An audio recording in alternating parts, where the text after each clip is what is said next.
Olá pessoal, muito boa noite. Hoje nós vamos começar o nosso 18h30 falando de um tema super importante que é blockchain. Nós estamos muito chiques, nós estamos falando de metaverso, blockchain, um monte de novidade muito bacana para todos vocês. Hoje especificamente vou trazer uma pessoa super especial que é o Dr. João Paulo e eu quero contar um pouquinho da história do João Paulo também, ele está entrando aí. Eu vou convidá-lo para dividir comigo a nossa.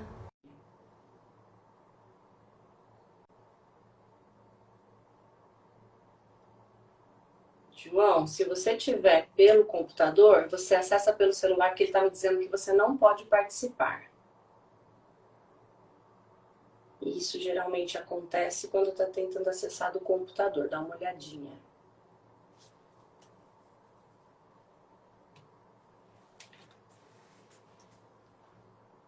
Vou tentar novamente.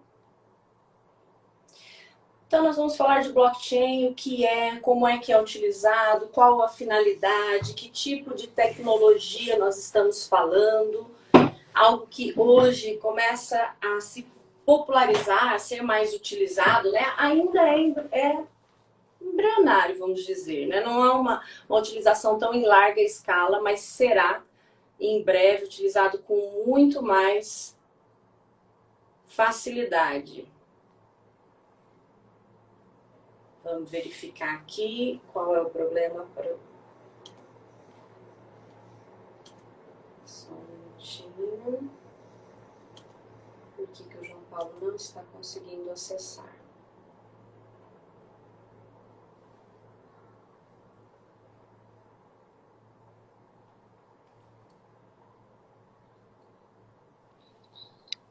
Aí, muito bem. Primeiro dá errado, depois dá certo. É sempre assim. Exato, assim funciona. Boa noite, João. Tudo bem? Muito boa noite, tudo ótimo, tudo ótimo. É um prazer te receber aqui. Eu quero apresentar o João Paulo, esse coitado. Me atura todos os dias, gente. Ele trabalha comigo lá no escritório.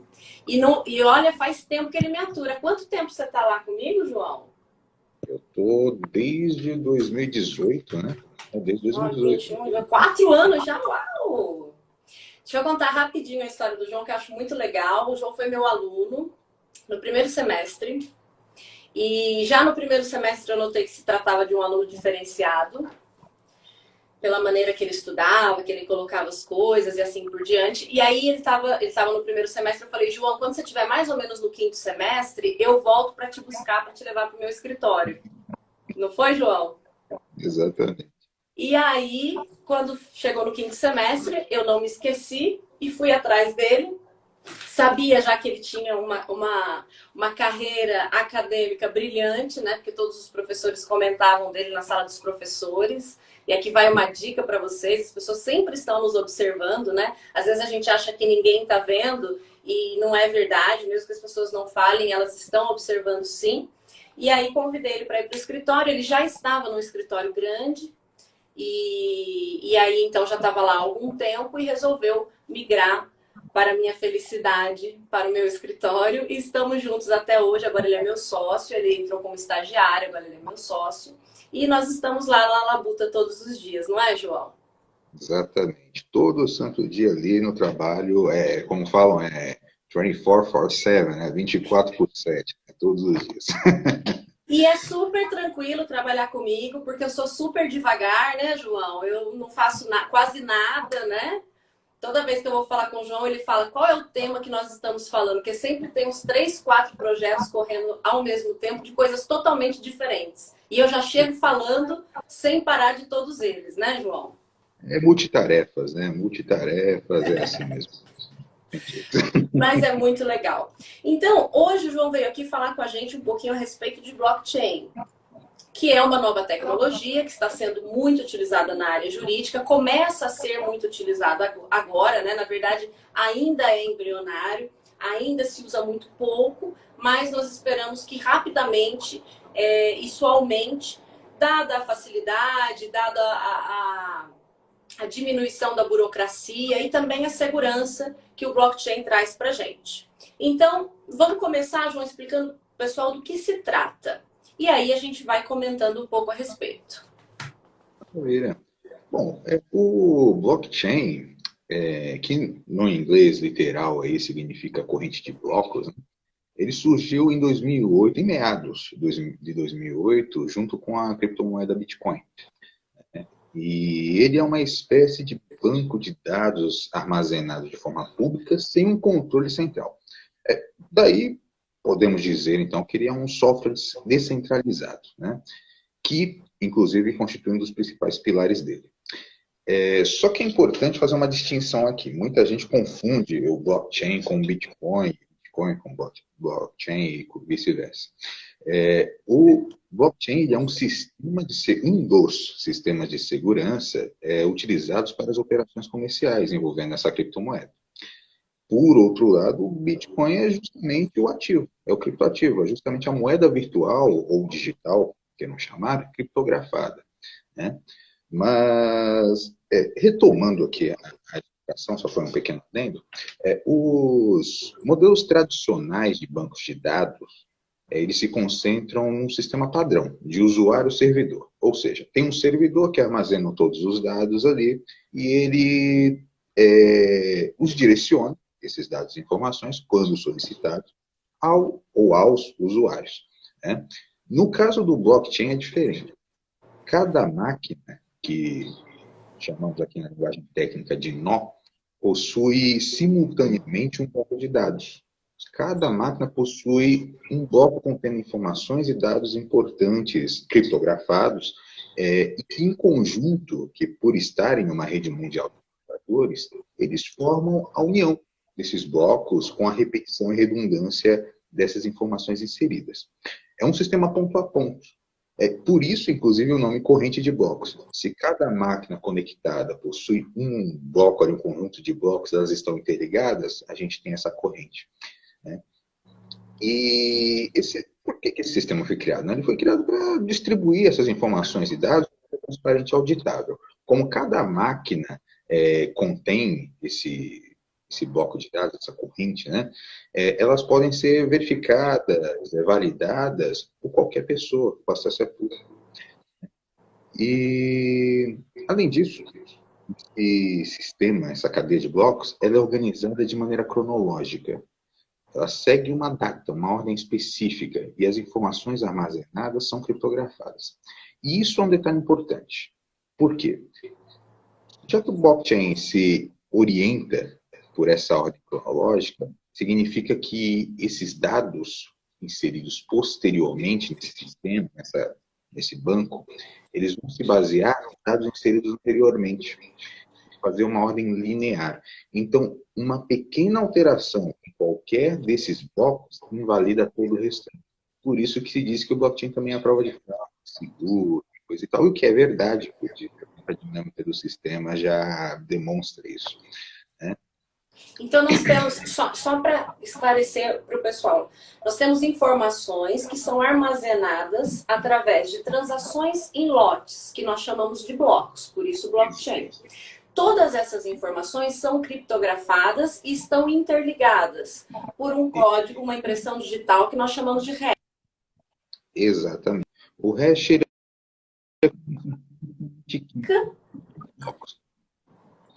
Pode falar. Não, o hash é justamente como se fosse uma etiqueta desses blocos. Eles possuem os dados, eles formam, eles se consolidam, e para fins de identificação, no meio desse emaranhado de dados, informações, nós temos o hash, que é esse código mesmo que vai identificar cada um desses blocos, né, pertencentes a essa cadeia. Então, muito bem lembrado, inclusive. Então, é isso que faz com que esses blocos tenham segurança, porque além dessa etiqueta, dessa identidade que elas têm em si, eles ainda estão em cadeia, ou seja, você não consegue alterar uma informação em um desses blocos sem prejudicar todo aquela continuidade, ou seja, você não conseguiria alterar apenas um, porque ele está interligado em cadeia. Isso traz a segurança para o blockchain. Então, significa dizer que ele vai pegar uma informação, seja ela no computador, na tela, um documento, qualquer coisa que seja, e transformar essa informação, criptografá-la dessa maneira, em blocos interligados, por hashes, etc. E vai fazer com que isso seja um conjunto confiável de informações. E o que mais chama a atenção no blockchain é exatamente a confiabilidade desses blocos, né? A confiança de todo esse processo. Por isso que você pode autenticar documentos, contratos e outras coisas, pode transformá-los, armazená-los dessa maneira, porque eles estarão seguros. Certo? E quais são as principais funcionalidades disso? Porque você falou bem no começo. Tem muita gente que relaciona blockchain com Bitcoin. Por que eles começaram a ser utilizados com o Bitcoin? Porque justamente eles davam segurança às transações. Eles conseguiam fazer todo o registro daquela transação, dando um nível maior de segurança. Então, acaba que muita gente acha que o blockchain está relacionado com o Bitcoin apenas, o que não é verdade. Ele pode armazenar qualquer tipo de informação. Quais são as outras funcionalidades do blockchain?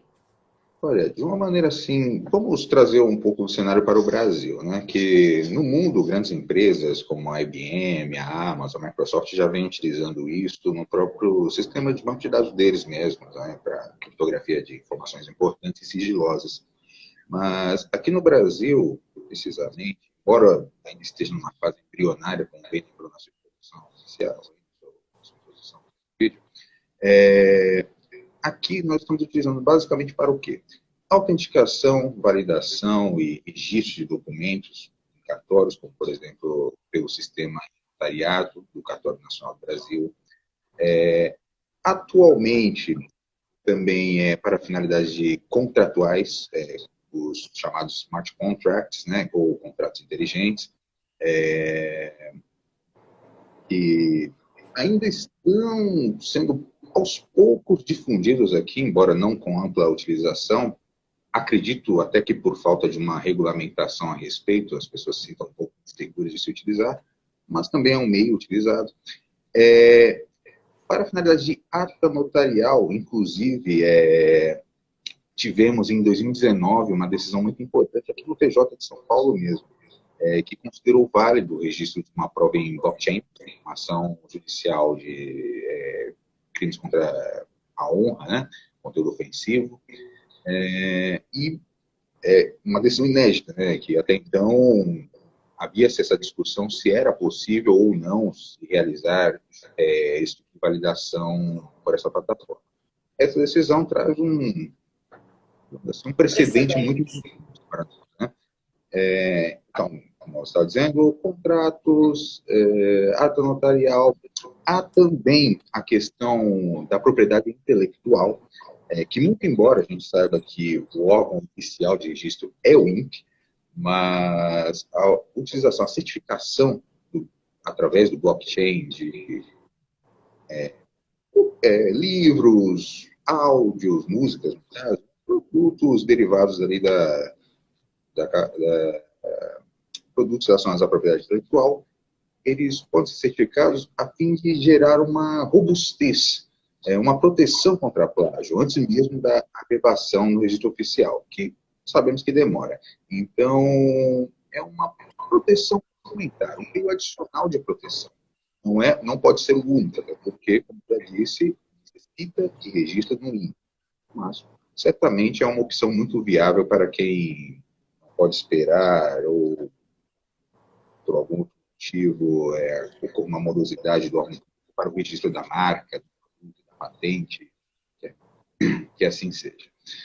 E me fala uma coisa, João, se a gente for fazer, por exemplo, vamos tomar como base a ata notarial. Se eu fosse fazer uma ata notarial de alguma coisa que aconteceu na internet, então eu vi lá uma calúnia, uma injúria, uma difamação em redes sociais, qualquer coisa assim. O procedimento eu iria até o cartório, mostraria o dispositivo para a pessoa que estivesse lá me atendendo, ela verificaria aquela informação que de fato estava sendo veiculada naquela mídia social e escreveria tudo isso, reduziria a termo, dando fé pública para esse documento, dizendo que aquilo de fato foi veiculado naquele dia, naquele horário, daquela maneira. Isso seria uma ata notarial. Se eu fosse fazer isso através do blockchain, como é que funcionaria?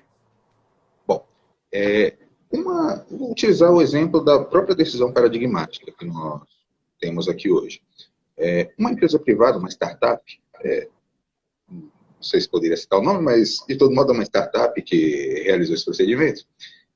Ela dispõe uma espécie de plugin ao navegador ou ao celular que realiza a captura do conteúdo da página pelas informações constantes na rede mundial de computadores. Ou seja, pelo sistema de blockchain. E ela lavra não, que lavrar era o ato do tabelionato, mas ela emite um relatório contando as informações relativas a esse conteúdo, a validade da autenticação dele na internet, e o custo estimado disso gira em torno ali dos seus R$ 500, R$ 400. Na cotação dessa empresa, é claro que o custo deve variar a respeito da cada entidade que for fornecer esse serviço. Mas como que seria feito basicamente? O usuário entraria em contato com essa empresa especializada em blockchain, ela forneceria as instruções para a instalação desse plugin, desse aplicativo, seja sua máquina, seu dispositivo eletrônico, celulares, tablets, por aí vai. E com essas orientações, ele acessaria esse aplicativo, esse plugin, faria ali a constatação do conteúdo, abriria a página do conteúdo que ela pretende notariar, e realizaria a emissão desse relatório certificado pela plataforma do blockchain. Com esse relatório, ela pode simplesmente realizar os atos judiciais pertinentes, ingressar com ação judicial, notificar. E como nós temos um precedente judicial importante aqui no tribunal local, certamente será considerado meio de prova válida e autêntico, que é o mais importante. Então, falando de cadeia de custódia, isso transformaria aquela minha prova, que era uma prova até então fraca, porque era simplesmente o que estava na tela, dá a mesma robustez do que se eu tivesse feito uma ata notarial. Exato. E é aceito pela justiça normalmente, com menos burocracia. O preço acaba ficando muito mais acessível também, porque quando a gente fala de ata notarial, a cobrança é por número de páginas. E a gente sempre tem um problema quando vai fazer ata notarial e o conteúdo é muito extenso. Uma das coisas que eu fazia antes era sempre colocar o dispositivo à disposição da justiça para periciar se fosse necessário. Por quê? Porque se você tem muita coisa, acontece é que fica um valor gigantesco para a pessoa que está fazendo aquela ata e que às vezes nem tem condição de arcar com aquele valor. E aí isso já não aconteceria nesse outro sistema, porque a gente já não está falando de número de páginas, etc. Então acaba sendo algo mais acessível. Isso se torna tão inviável ao ponto de prejudicar o princípio de acesso à justiça, né, que é previsto na Constituição. Então, de fato, a utilização da certificação por blockchain hoje, muito embora, já salientando, esteja em fase embrionária, mas que torçamos para que isso mude no futuro próximo, ela se torna muito mais razoável, muito mais plausível a ser utilizada do que gastar muitos e muitos reais aí na lavratura de uma única ata notarial. Sem contar a comodidade, né? Toda vez que a pessoa fala que eu não preciso sair de casa para fazer alguma coisa, eu fico feliz. Então você pode fazer esse acesso pela internet e fazer todo o procedimento pela internet sem maiores problemas. Então evitar cartório, evitar fila e assim por diante. E rapidez também, né? Às vezes a pessoa coloca alguma coisa na internet e aí, sei lá, o advogado dela percebe e fala, tira esse negócio daí, porque senão vai dar problema. E ela vai lá e tira. Então você precisa de uma certa rapidez para fazer isso. E essa rapidez muitas vezes não acontece nos cartórios. Quantas vezes, né, João Paulo? A gente não chega no cartório, o cartório fala, não, hoje não dá para lavrar, só dá para lavrar daqui 3 dias. Poxa, daqui 3 dias eu não sei se o conteúdo vai estar lá de novo. Aí tem que falar, olha, filho, deixa eu te explicar. Se daqui 3 dias esse conteúdo não estiver aqui, eu não tenho como fazer a prova que eu preciso para ingressar com o meu processo. E se não tem prova, não tem direito. Não é assim? Então, Isso facilita muito o nosso trabalho, porque é uma coisa que precisa ser feito imediatamente, não pode levar tempo, 2, 3, 4 dias, ou o tempo que o cartório precisa para fazer isso, né? Agora, uma outra coisa assim, que meu coração bate quando eu penso no blockchain é a questão do smart contract. Por quê? Porque quando a gente começa a fazer uma negociação com um contrato, principalmente quando são contratos grandes, é comum que você troque várias vezes a minuta com a pessoa que está do outro lado. E há sempre uma preocupação se aquela minuta volta como ela foi. Não sei se isso é uma coisa de gente neurótica como eu, mas eu faço questão de conferir as versões, contar palavras, olhar as principais alterações que teve, porque eu tenho muito medo que uma das pessoas nessa negociação haja de má fé e nessa troca de minutas alguma coisa volte faltando uma alteração ou faltando alguma coisa que já tinha sido feita. E aí eu estou falando de má fé mesmo, porque obviamente um dos princípios que rege a relação contratual é o princípio da boa fé. Mas às vezes existem tantas trocas, existem tantas atualizações, tantas alterações, que você até se perde no número de versões que tem aquele contrato. E quando você manda isso usando a tecnologia blockchain, você tem a certeza que aquilo não foi alterado. Então, isso é uma segurança muito grande para a gente, uma praticidade muito grande também. Para fazer a alteração, você tem todo um procedimento que vai alterar todos os itens que estão lá em bloco e você sabe exatamente aquilo que foi feito. Então, meu coração, assim, suspira por essa possibilidade que facilita muito os contratos. Essa característica da imutabilidade dos dados inseridos no blockchain é muito importante porque, como mesma disse, às vezes não é um agente malicioso que altera ali os dados constantes do contrato, mas às vezes um simples engano. Isso pode ocorrer. E com essa característica de imutabilidade, isso fica superado, de fato. Essa preocupação se torna afastada, né? E são dois pontos importantes, o da imutabilidade e o da mutabilidade, porque os contratos inteligentes você também consegue alterar, você vai fazer um aditivo, você pode fazer a alteração e essa alteração já vai funcionar para toda a cadeia, mantendo o contrato com a integridade que ele tinha, mas incluindo aquela alteração específica que foi feita. Então isso também é muito bacana. Muito bom, muito bom. E fora a questão da auto-executabilidade desse contrato, né? Como estamos Desculpa, falando. cortou. Fala de novo, João. E ainda por cima, lembrar da característica da auto-executabilidade desses contratos, justamente por se tratar de contratos inteligentes, ou seja, os termos, as cláusulas, portanto, né, postas dos contratos inteligentes, uma vez inseridas nas plataformas de direito, né, elas serão executadas conforme lá estão, sem aquela discussão a respeito de inadimplemento voluntário, inadimplemento compulso, não, será executado, ponto. Há uma força na obrigação que já advém de lei, né, mas nós sabemos que existe a possibilidade de inadimplemento, há uma força na obrigatoriedade da contratação muito grande. Aí. Não há como o que foi estipulado ali. Isso é muito interessante. Então, se você não utiliza, é uma estratégia bem importante para os escritórios de advocacia o uso do blockchain. Tá? Facilita muito a nossa vida. Aliás, a tecnologia só facilita a nossa vida, né? Eu sou suspeita de falar, porque eu adoro todos os pontos positivos da tecnologia. Mas se você pudesse resumir, João Paulo, as principais vantagens do blockchain para fechar essa conversa inicial que nós tivemos, o que você destacaria? Bom, vamos elencar aqui do começo. A segurança do blockchain é algo inacreditável. Aliás, basta lembrar que o sistema foi inventado justamente para sustentar as transferências bancárias, né?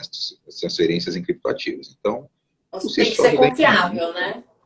Confiável. É um ambiente de registro público para as transações e para outros atos, né? E segurança é algo, acho que inconteste, né? Acessibilidade desse sistema, já que cada informação é armazenada no sistema ponto a ponto, ou seja, cada máquina possui um bloco de dados, significa que essas informações elas podem ser facilmente acessadas por qualquer pessoa e auditadas também por qualquer pessoa. Então, uma transparência gigantesca. né? Ao contrário dos contratos que podem cair ali na gaveta, cair ao esquecimento, enfim. Nós sabemos como pode ocorrer com papel, né? E a otimização do tempo. Hoje em dia, eu acho que o nosso maior ativo não é o dinheiro, é o tempo. Então, otimizá-lo é algo essencial para as nossas atividades cotidianas, ainda mais quando nós estamos falando no setor jurídico, né? E com a aplicação do blockchain para os advogados, principalmente para os advogados, mas estendendo também para outros operadores do direito, nós alcançamos aqui uma economia de tempo e recursos, porque basicamente desburocratizamos toda uma sistemática que antes envolvia idas a repartições públicas, idas a salas de reuniões para apresentar os contratos às partes, isso tudo acaba sendo mitigado, acaba sendo atenuado pela presença do blockchain, dos smart contracts e de outras ferramentas que podem ser utilizadas pelo blockchain também, podem ser utilizadas amparadas pelo blockchain. Então, eu acho que a gente pode resumir as vantagens em segurança, acessibilidade e transparência, a otimização do tempo, dos recursos distribuídos aí na vida jurídica e o livre acesso, né, o baixo custo também.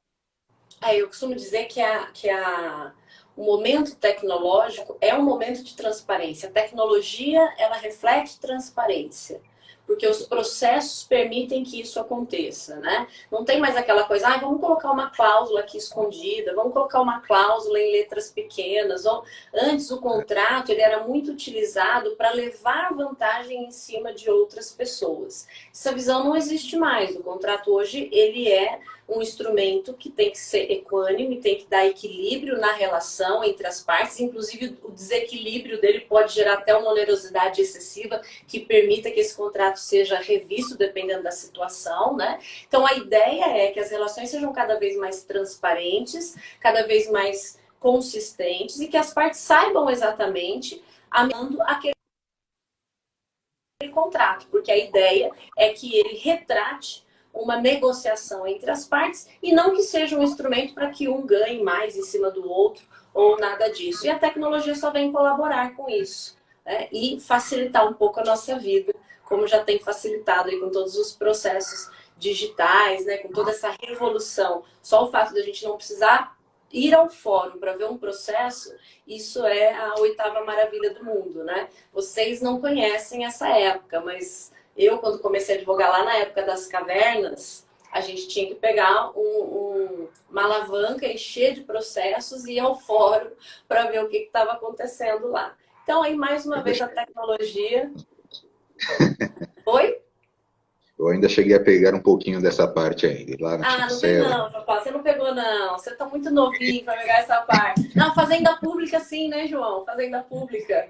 Acho que até hoje... Você vai lá na fazenda, acho que é um dos poucos órgãos que ainda não foi totalmente digitalizado, né? Não sei se agora foi, mas a última vez que eu fui não estava ainda. Antes da pandemia já deram um pontapé inicial para digitalização de todos os processos, inclusive. Eu só não estou certo se já foi concluído. Acredito que sim, porque foi antes da pandemia, já se passaram 2 anos. Um pouco antes da pandemia eu fui e aí ainda tinha as estantes com aquele monte de processo lá. Tirei até uma foto para mostrar para os meus alunos. Olha, antes era tudo assim, não era só lá na fazenda pública. Mas, graças a Deus, essa realidade mudou. João Paulo, muitíssimo obrigado pelos seus esclarecimentos. Vou te chamar outras vezes ainda para a gente conversar um pouco mais. E até a próxima. Fico muito honrado pelo convite de estar aqui hoje. E também fico honrado com os próximos convites que eventualmente virão. E agradeço a todo o público que está nos assistindo, né? E espero que essas informações, esses esclarecimentos tenham sido de grande valia para os nossos colegas de profissão, para os nossos futuros colegas de profissão também, que temos também aí os nossos espectadores na fase acadêmica, para atuação nesse grande mercado, nesse grande nicho do direito digital, né? E é um nicho que vem crescendo ano após ano e que, honestamente, hoje não tem mais que se discutir se a pessoa vai ou não atuar no direito digital. Ele está aqui e temos que nos adaptar ao ambiente, né? Não é mais uma escolha, é uma necessidade. É isso aí. Obrigada, um beijo grande para todos vocês que estão nos assistindo e até a próxima. Próximo.